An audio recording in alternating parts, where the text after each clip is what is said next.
I am from beyond. Listen, and all you desire will be yours. Welcome to Spider-Dan and the Secret Doors. Prepare for Prattle.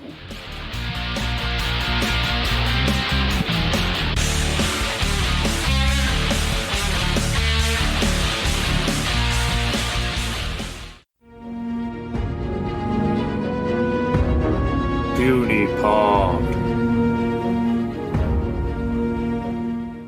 Welcome to Prattle World. I'm your host, the ever-amazing, ever-spectacular Spider-Dan, and in this podcast I spotlight entertainment's best-kept secrets that a mainstream audience may find boring. And welcome to another Puny Pod, a short-form podcast where I spotlight a specific film or comic book. All by myself. So welcome back, guys, and this is another edition of the Spider Month, another inclusion in the Spider-Man month. They'll be doing specific podcasts on all the things resembling or involving the ever-amazing, ever-spectacular Spider-Man. So this week we are going to tackle one of my favourite comic books featuring the old wall crawler, the Webb head, which is Nothing Can Stop the Juggernaut. Now, this was written by Roger Stern and drawn by John Romita Jr., two amazing creators, and I have a fantastic run on the character. I highly recommend going and seeking any of those books, that entire run if you can. It's just utterly fantastic. I think Roger Stern may easily be one of the best Spider-Man writers of all time. So yeah, any of his work is fantastic, especially the Hobgoblin stuff. Highly recommend any of the Hobgoblin saga stuff, the original Hobgoblin. That's the Roderick Kingsley version, just so you know. But yeah, so anyway, let's crack on with this. So the title is a classic catchphrase of the X-Men villain, the Juggernaut, Kane Marco, stepbrother to Charles Xavier, which is quite unusual for Spider-Man to tackle villains that aren't really in his wheelhouse. So Juggernaut is one of those. He's more of an X-Men villain or an Incredible Hulk villain, things like that. But it works. Roger Stern was always really keen on seeing he was really sick of seeing the Green Goblin and Dr. Octopus, all those kind of villains. So he's a bit like me. He likes all the kind of underrated, obscure kind of villains or villains that would never have faced Spider-Man. He's never actually had to deal with those kind of criminals before, things like the Fool Killer or the Trapster and weird,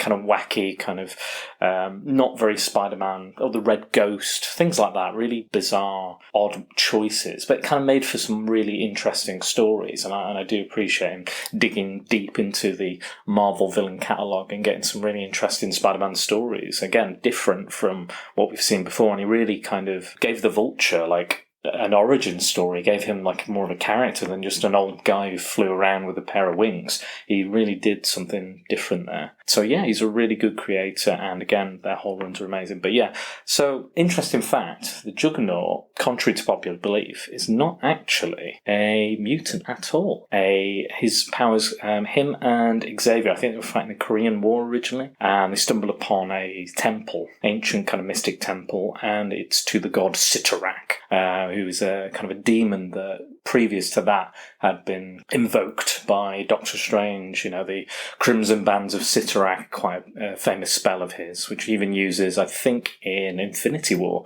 if you look very carefully during one of the fights. So he picks up the gem and he reads the inscription, and whoever holds this gem will walk forevermore as a human Juggernaut, something like that, some sort of kind of incantation, and he becomes the Juggernaut, and the cave collapses, and he is stuck in the cave for years and years, and only after Xavier had founded the X-Men did the Juggernaut free himself from that wreckage and become a threat. And Juggernaut's kind of power set is incredible. Well, unstoppable. He has advanced healing, incredible strength, speed, stamina, personal force field that almost nothing can penetrate, and an advanced healing factor. He's definitely not unstoppable. He has been defeated by several characters. Usually, it's characters that the writers might be upping, trying to make a real severe threat. They will tend to use the Juggernaut as kind of a punching bag, and when he has been stopped in the past, that villain's like, oh my god, he must be a threat. If he can knock out if he can stop the Juggernaut, he must be a massive threat. So that's usually what happens. So yeah. So it's a bit unusual to have him in a Spider-Man story, but it works. Anyway, let's crack on. So the story starts off with Madam Webb, who's kind of a psychic spider person who had a couple of appearances before this. Kind of helped Spider-Man, and she helped him, and vice versa. She's a psychic, so she knows his abilities, his powers, who he is. And Spider-Man's very uncomfortable with this and doesn't really like the idea of anybody knowing his secret because, he could be used against him, or, it just makes him very uneasy. And so she starts off kind of having this dream, this kind of demonic force trying to come and take her away or kill her. And Spider-Man's there trying to protect her, and she realises this is, a prophetic vision of what's going to happen to her, and that somebody's coming for her, and Spider-Man is the only one who could possibly protect her in this scenario. So she calls Spider-Man. Madam Webb's she has a condition, like a serious medical condition, where she requires to be on her life support machine, which is kind of made out to look like a kind of spider web kind of thing, but kind of that comes part and parcel with her powers, I believe. I know in the animated series and later on they kind of expand on her powers being part of the Great Web and this kind of link to all the spider people, this web of destiny or whatever they call it, and she kind of links into that. So I think even the Great Web or the Web of Destiny, whatever they call it, is kind of a link to all the spider people. It's kind of, no matter what their powers, there's some form of link to that. The Web of Life, I don't know what they call it, but something like that. Anyway, so she calls Spider-Man, Peter Parker, at his home and says, I need your protection, something's coming, I need your protection. But I'll give you more information when I've got it. And she's like, okay, and kind of Spidey goes about his day and just kind of waits for a phone call. I'll be honest, a lot of the kind of personal life and interplay in this particular set of issues, 2 issues, I believe it's 229 and 230 of The Amazing Spider-Man. There's not much really going on. It's kind of not very interesting. That's the only kind of, you don't spend a lot of time. There's a bit in the Bugle and I think some other places kind of, you've got to have the kind of soap opera element of any of the comic books, which is fine. But in these particular 2 issues, not really much happens. Lance Bannon, who is the rival to Peter Parker, is trying to take photos and stuff, but he doesn't really, kind of misses out. He's having some issues, and Jonah and Robbie are talking about stuff. But again, I love those characters. I love the Daily Bugle. I love all that. But in these 2 issues, you're not really interested. It's not really anything. And again, the scenes are very short. It's like a page or 2 at most. And then you're back to the action. Speaking of the action, let's crack on with it. So, Black Tom Cassidy, who is Juggernaut's kind of criminal partner, he's the brains behind the Juggernaut, basically, believes that Madam Webb can help them maybe making some more money and defeating the X-Men with her psychic abilities. He learns of her and he dispatches the Juggernaut out to get her. And Juggernaut's like casually just walking around this kind of boat and just smashing everything and doing all this sort of stuff. So he's kind of just casually just walks through doors, and he's just so casual in this, just like, nothing can be. I was like, you could easily destroy the boat if he shrugged too hard or, sat down too fast or something. So, he's dispatched and he kind of just walks off the boat. And again, he doesn't need to breathe or eat or what have you. So he just jumps off the boat and just walks towards New York to capture Madam Webb. So he's walking there. Spider-Man is then he's told about what's happening, and off it goes, and the adventure kind of starts there. Madam Webb tells him what's going on. So so that's it. And basically, just Juggernaut just literally makes a beeline towards Madam Webb's. Doesn't matter what's in the way. Buildings, cars, people. Doesn't care, he just keeps walking. That kind of nothing can stop the Juggernaut. You do get a real sense of that in this book. I know there's like a scene towards the end where like there's a sad man sat on his wrecked car because the Juggernaut's just walked past, and it's so he doesn't even think. He's just like this mindless force of nature just walking through. He doesn't really talk to anyone. He's just like, get out of my way, nothing can hurt me, blah blah blah. And Spider-Man tries to stop him, basically. And he basically starts off with a kind of web wall. Again, just walks through it like nothing. Doesn't even notice it's there, really. Just so casual, just walking through. And actually, I think it pulls the kind of moorings off the buildings before actually, because it doesn't really break, because it's so strong, it doesn't break, but the buildings break before it. Kind of like the scene in Spider-Man 2 where he's trying to hold the train back. And then he basically tries to kind of jump on him, kind of kick him, do like jump kick, and he just gets, because of the personal force field he has, just gets thrown, hundreds of feet away, and he's just like he's in absolute shock. He's never heard of this guy, doesn't know what his power set is, but it's kind of incredible already. You can't even fathom it. And then he tries jumping on him, trying to web him up and all this other stuff, and the Juggernaut eventually notices him. Like, he's like, "Oh, you there?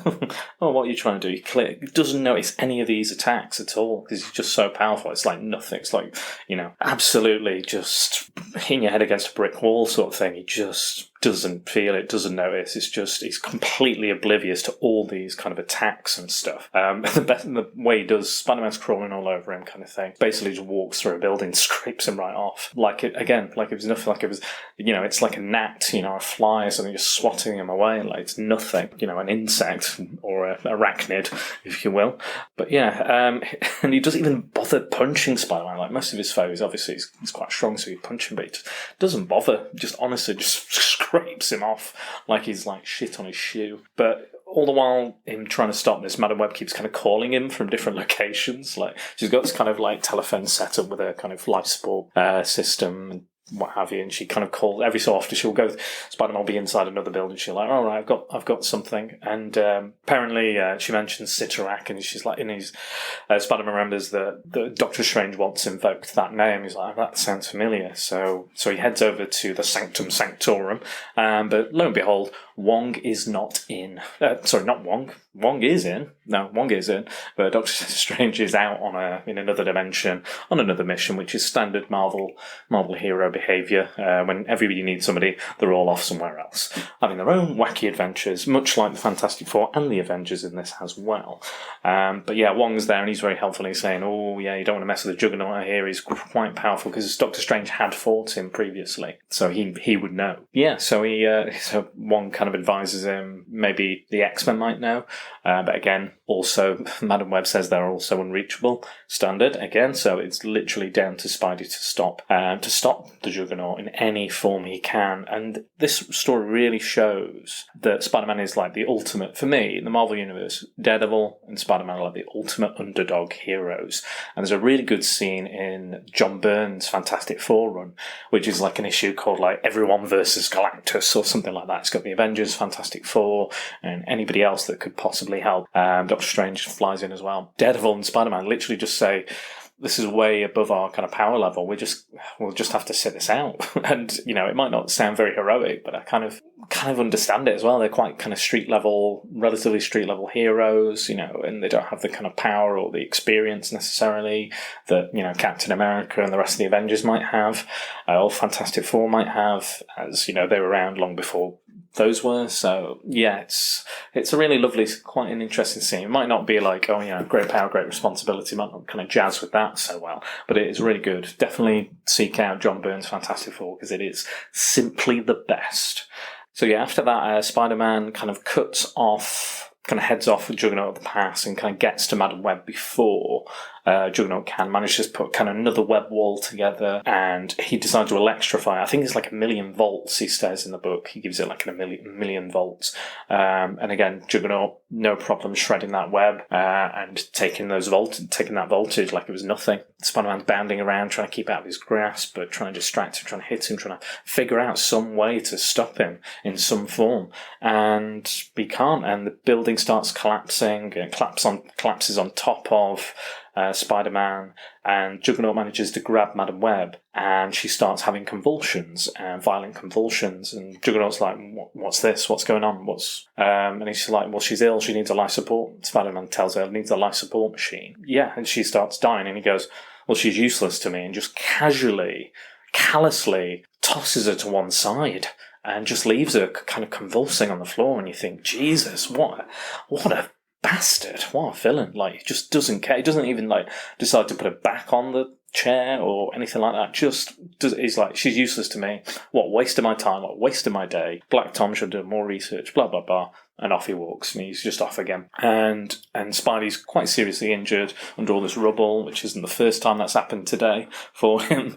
And he manages to crawl over with all of his might and kind of give Madam Webb mouth to mouth just in time for the kind of emergency services to arrive. And he says, what kind of chance has she got? Is she okay? Is there a possibility that she... And they go, well, we've got her hooked up to a portable version of a life support machine, but the outlook is not good. She could be dead. She probably won't last the night. And Spider-Man is absolutely distraught by this. He's in pieces. He thinks about all the other people he's let down, everybody else that has died when he should have protected them, and he just blames himself, Captain Stacy, Gwen, Uncle Ben, the list goes on. And he resolves he's like, she could have died. Maybe I could have stopped him. I was supposed to protect her. I was the only one who could.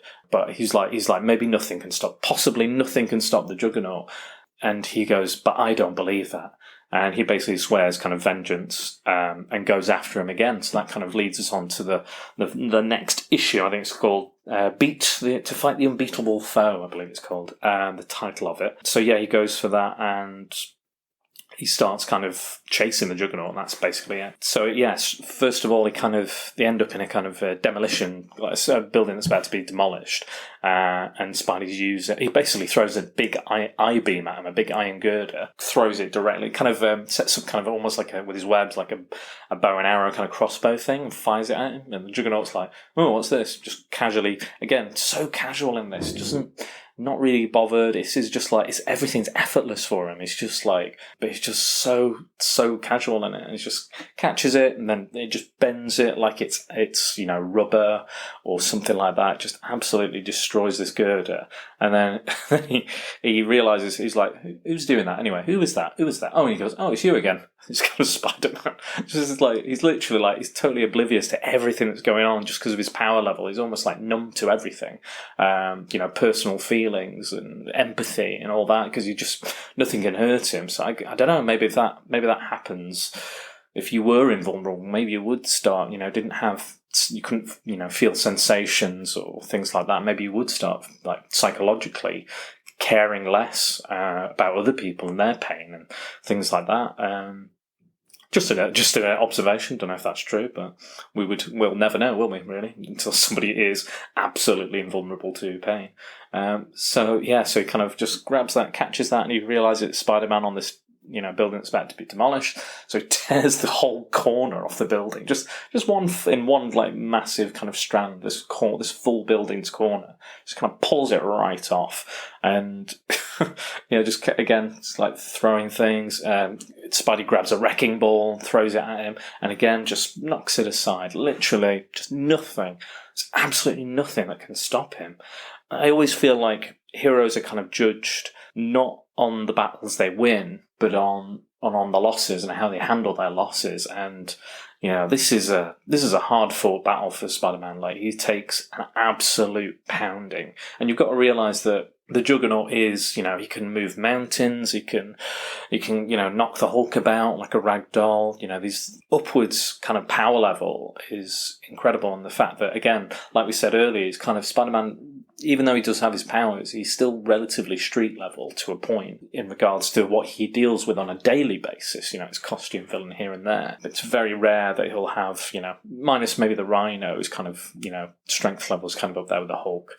Even then, it's the Juggernaut is the kind of epitome of, physical strength and endurance and power. And Spider-Man is literally, fighting for his life, basically. And he's just an annoyance to the Juggernaut. It's just like, like I said, he's a gnat. He's not really, anything to him. But the more frustrated he gets, he goes, right, I'm gonna have to hurt you now. I'm gonna have to break you. Could have just left me alone. Could have just, but no, you've made your point. You want to attack me. So, and I remember when they meet at the start, he's like, oh yeah, I've heard of you. And he's like, well, Spider-Man's like, well, I've not heard of you. So, but like I said, yeah, he's chucking, he's whirling around this kind of wrecking ball, like one of the wrecking crew or an absorbing man type, just spinning it around and kind of throwing it at him and stuff. And Yeah, it's crazy. And again, more sort of stuff keeps. They go from a demolition, a building that's about to be demolished, to a construction site. Yeah, so there's two separate kind of places, because I think the whole building comes down, the one that Juggernaut was kind of pulling the corner off. And that's it. That's what happens. The whole thing collapses on top of the Juggernaut, and Spider-Man kind of jumps into this kind of metal tubing to kind of protect himself, and he barely makes it out alive. And then he kind of digs himself out of the wreckage, and it's like, oh, they both survived. And the guy's like, Spider-Man's like, what? He was like, yeah, he got out like 2 minutes ago. And he was like, and Spider-Man's like, oh yeah, of course, his force field would have protected him from all that. But Spider-Man's got brick dust and costumes nattered, and he tries to catch up with him. At this point, I think he's a little further ahead. Juggernaut's still on a kind of beeline back to the boat where Black Tom is. And during this, kind of Black Tom, if I didn't explain who Black Tom Cassidy is, he is Sean Cassidy's brother. So Sean Cassidy is Banshee of the X-Men. So it's quite nice to see like that. The relatives of the X-Men are villains, and they always kind of team up together.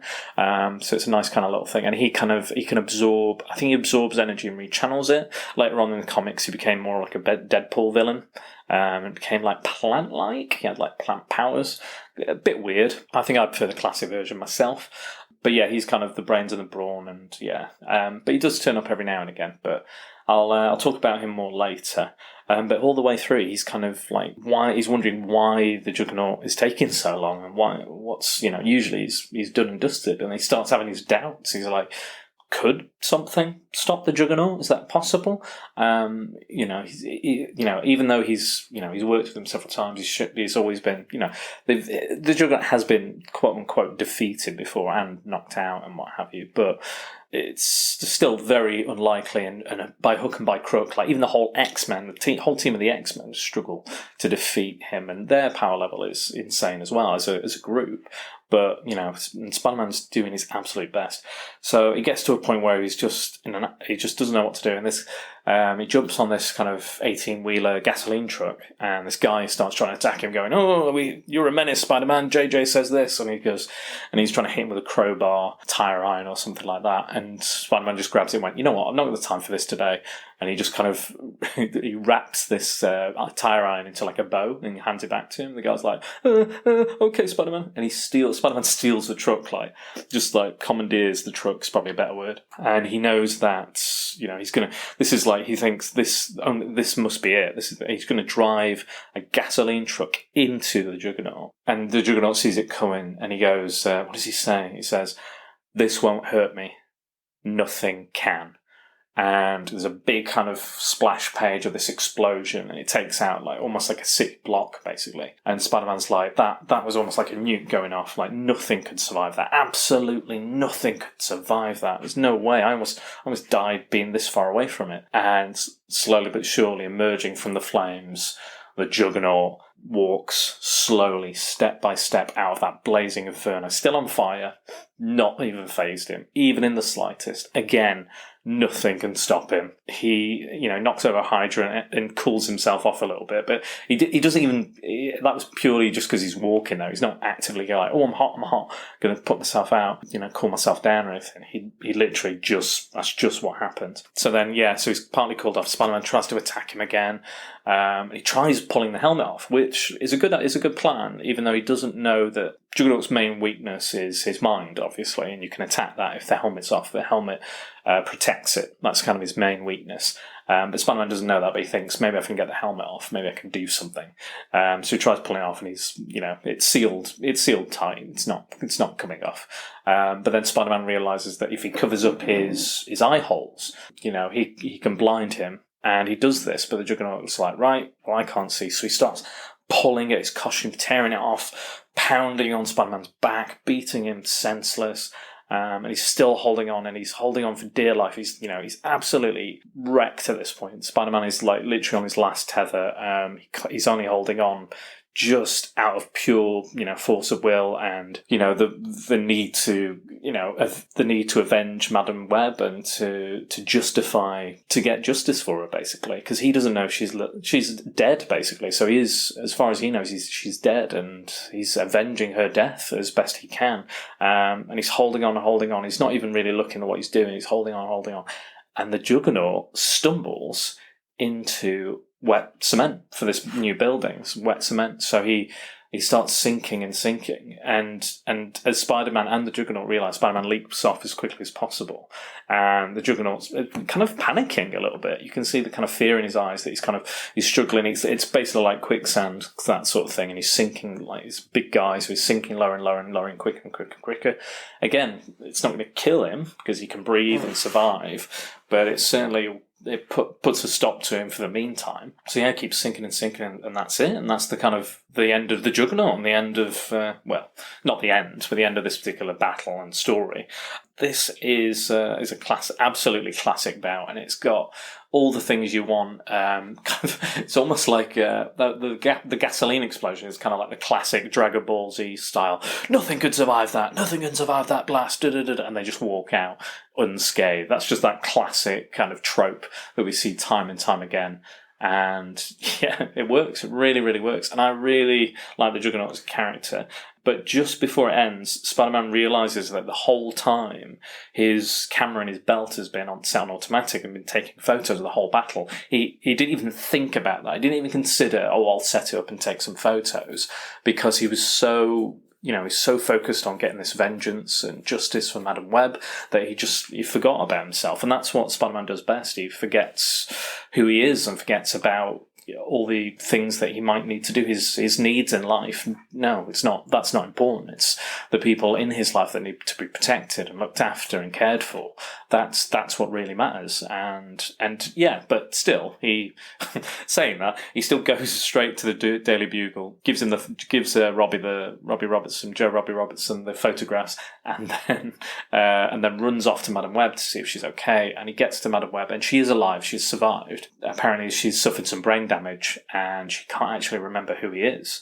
And Spider-Man was like, yeah, sure, I felt uneasy about, Madam Webb knowing my identity, knowing my secret, sure. But I didn't want it to end like this. I didn't want her to, be brain damaged so much that she forgot. And that's kind of where the story ends, almost quite tragically as well.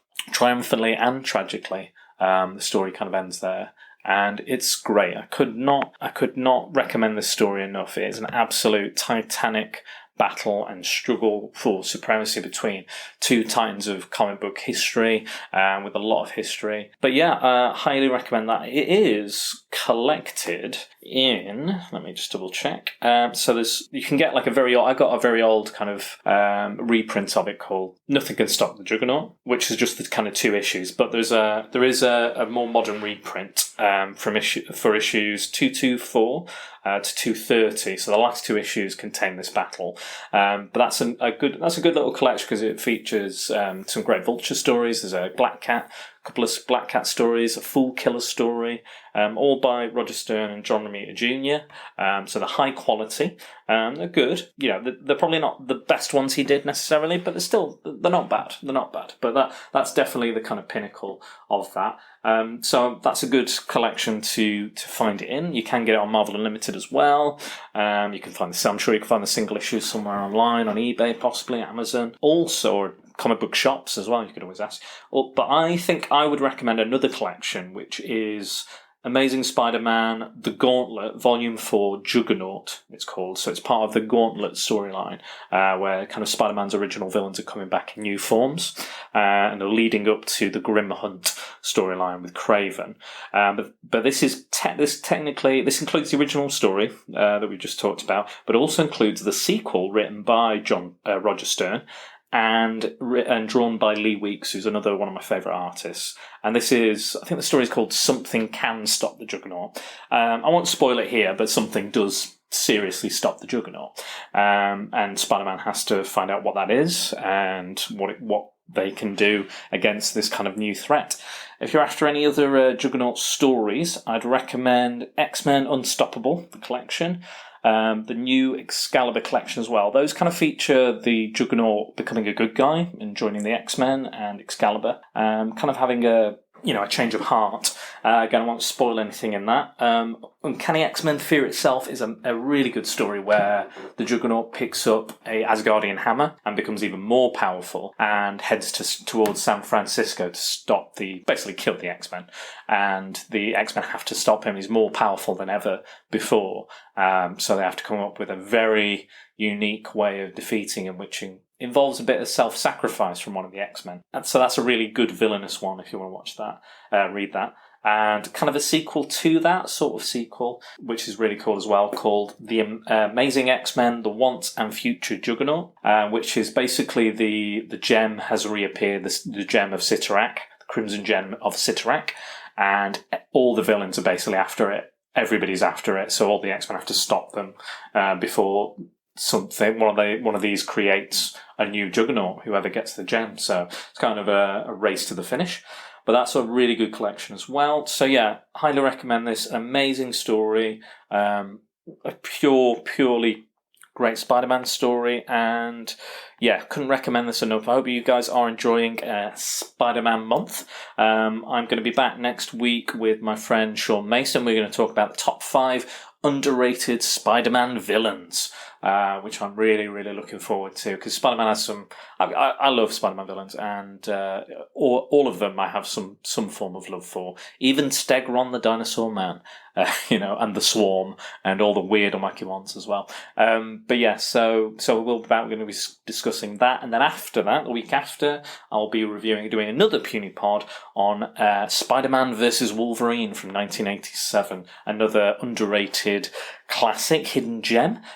So you can find me and the podcast on our various social network platforms. So Facebook, at Secret Balls. If you put that in the search bar, you'll find us there. Twitter, it's at Dan Balls. Instagram, it's SpiderDan, Secret Balls, all one word.